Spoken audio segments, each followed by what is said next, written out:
पुण्यासह मुंबईतील अॅमेझॉन सेवेला फटका बसण्याची शक्यता। अॅमेझॉनच्या कामगारांनी काम बंद करण्याच्या दिल्या घोषणा। कराराचे पालन न झाल्याने कामगार आंदोलन करण्याची शक्यता।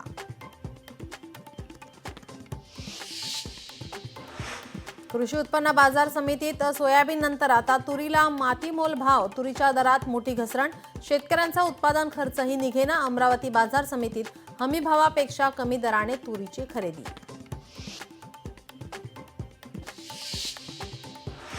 राज्य शासनाकडे 488 कोटींची थकबाकी। पुणे जिल्हा परिषदेला आर्थिक फटका।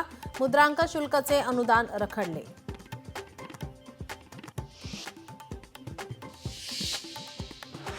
एसटी बस प्रवासातही यूपीआय सुपरहिट। तिकिटासाठी सुट्ट्या पैशांची कटकट थांबली।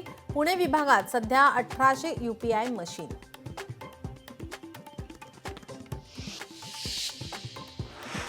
अखिल भारतीय मराठी साहित्य संमेलन अवघ्या 13 दिवसांवर 98व्या संमेलनाच्या रेल्वेचं वेळापत्रक अद्याप जाहीर नाही। संमेलनात सहभागी होऊ इच्छिणाऱ्यांमध्ये संभ्रमावस्था।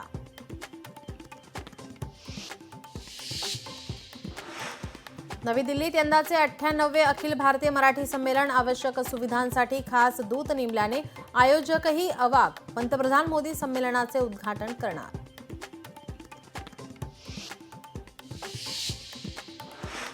परळीत होणार पशुवैद्यकीय महाविद्यालय। पशुविज्ञान विद्यापीठाच्या वरिष्ठ अधिकाऱ्यांकडून जागेची पाहणी।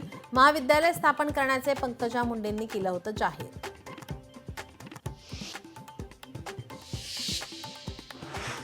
नाशिकमध्ये सिटी लिंक बस खड्ड्यात आदळली। बस खड्ड्यात आदळल्याने प्रवाशाचा मृत्यू। बस चालकाविरुद्ध नाशिक रोड पोलीस स्टेशनमध्ये गुन्हा दाखल।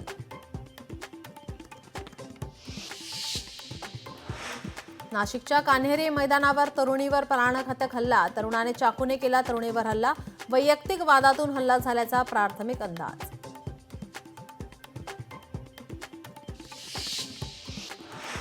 नाशिकमध्ये तलवार घेऊन फिरणाऱ्याला घेतलं ताब्यात। अल्पवयीन मुलाला गुन्हे शाखेने घेतलं ताब्यात। दहशत माजवणाऱ्यांवर नाशिक पोलिसांची कारवाई।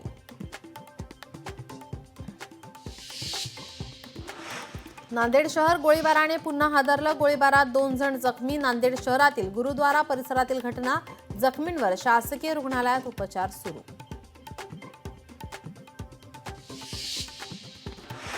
पुण्यात एका चिकन विक्रेत्याला मारहाण। बीफ विकल्याच्या संशयावरून मारहाण। हल्ल्यात 2 जण गंभीर जखमी।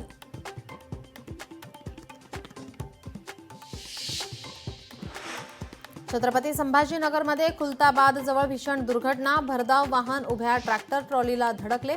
अपघातात वाहन चालकाचा जागीच मृत्यू। 1 जण जखमी।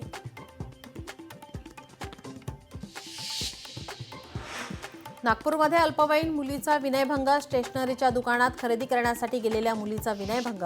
नंदनवन पोलिसांनी आरोपीला केली अटक।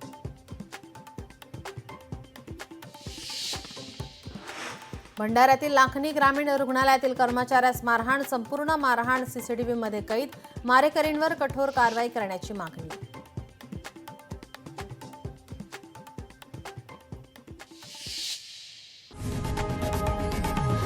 लोकशाही मराठी ऐका, पहा, जागरूक रहा।